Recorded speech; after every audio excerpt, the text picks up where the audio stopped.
all of your favorite recipes. Simply Food. You should know by now that you're in for a treat. Simply Food. There's no other channel where you'd rather be. Simply Food. Seafood, pasta, cakes, and pies. Sing and laugh and even cry. Like and share and hit subscribe. Simply Food by TY.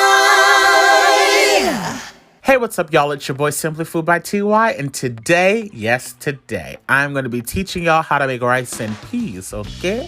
So, y'all know that I'm going to have to show y'all how to do this the old school way, the way they do it on the islands. I've been studying, I've been doing my research, I've been talking to my friends, so let's get into it.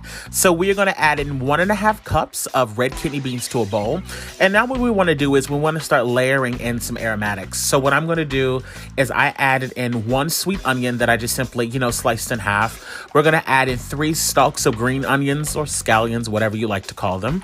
And then we're also going to put in roughly between 7 to 8 cloves of garlic. You want to put in whole cloves. You don't have to chop it. You don't have to mince it. Just go ahead and just throw it directly in there. And then you're going to add in a nice hefty chunk of ginger. Go ahead and give it a peel and give it a rinse off. And then you're going to add in 4 cups of water.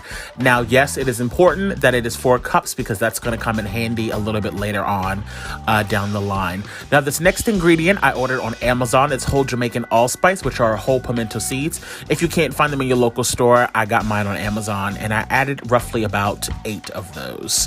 Now, what you want to do is wrap this up in cling film, and you're going to let this soak overnight for about 24 hours. If you are desperate to make this and eat it on the same day, I would say do it before you go to work in the morning because it needs to be at least a minimum 8 hours.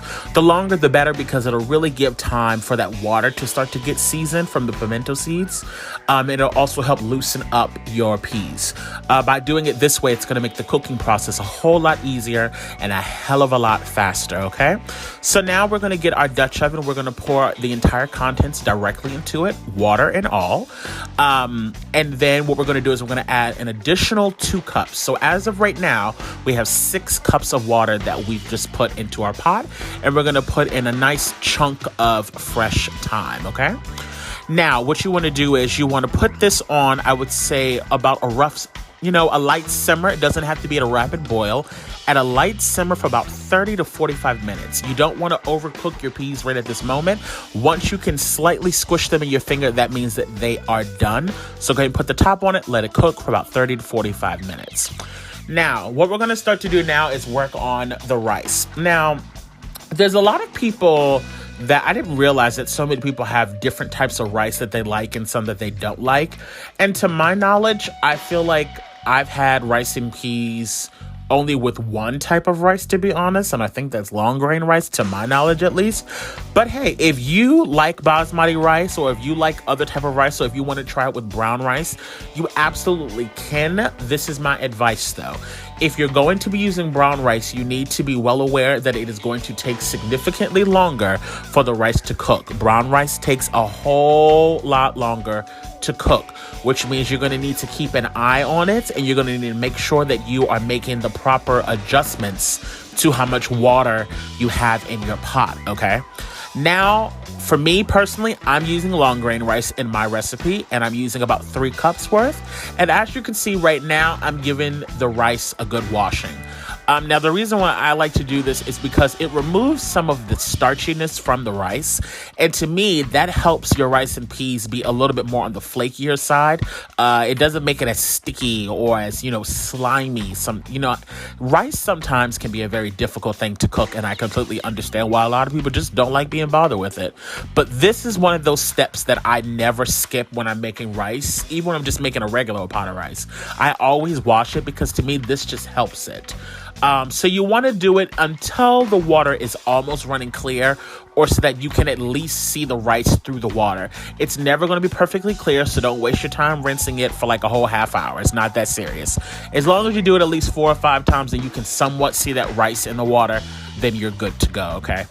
Now, once again, like I was talking about for the rice and peas, we've now let those rice and peas cook for roughly about 30 to 45 minutes. You do not want to overcook them because, of course, they're going to cook a little bit longer once you add in the rice. So once you can almost squish them in your hands, that means they are done, okay? So at that point, what we're going to do is we're going to remove the lid. And we're going to start to take out some of the waste that's in this pan. There's some stuff in here that we just don't need anymore. It's already served its purpose. If you want, you can leave it in. I personally do not. The only thing that I'll be leaving behind in this right now will be the green onion and the garlic. I'll be removing the large chunks of onion. I'll be removing the large chunk of ginger, as well as the stems of the thyme. You know, that's all served its purpose. This has gotten a lot of flavor out of that ginger because, you know, it's been, like I said, at a simmer for about 45 minutes. As you can see, this isn't like a rapid boil. So that's about where you want it to be, okay? So let's start layering in the seasoning. Now, this all-purpose seasoning and the flavor enhancer I also got on Amazon. It's from Jamaican Choice. And I'm going to add in about 4 tablespoons. Now, if you want to, you know, be mindful of how much salt, you know, and all of that type of stuff, you do what you got to do. I completely understand it. I'm using about 4 tablespoons. To me, this doesn't make mine salty at all. So, you know, that's just a choice. I'm also going to use the flavor enhancer, and I'm going to use, I would say, roughly about a half a tablespoon of that. You don't need to use a lot. A little bit goes a very, very long way. Now, these next steps that I'm about to take on video, I made a stupid mistake. So I'm going to tell you all the right thing to do. So at this point, once you've added in your seasoning, what you should be doing is adding in your can of coconut milk. And you're going to let your can of coconut milk boil for 15 minutes first, you guys, before you add the rice. I have no idea why I added in my rice and my coconut milk all at the same time. I think I was getting distracted by something that was going on outside. But yeah, you want to add in your full can of your coconut milk and let that boil for 15 minutes first. Then you will add in the rice, okay? Definitely make sure you do not skip that step. Trust me, it'll make a big difference. This still turned out delicious, but trust me, just do as I say, not as I did, honey, okay? Now, the next thing we're going to add in, of course, is 1 tablespoon of sugar. You can add in more, you can add in less. And then a Scotch bonnet pepper. Once you put that in there, though, don't go mixing it around because if you bust it open, that entire pot is going to be scorching hot, and you don't want to do that. So now you're going to put the lid on it, let it cook for 20 minutes with the lid on. Then you're going to remove the lid. As you can see, most of that liquid is gone, and you're going to place some aluminum foil over it and let it cook for an additional 15 minutes. Make sure, you guys, that your temperature has been reduced drastically. You don't want that water to evaporate out too quickly or it will burn, okay?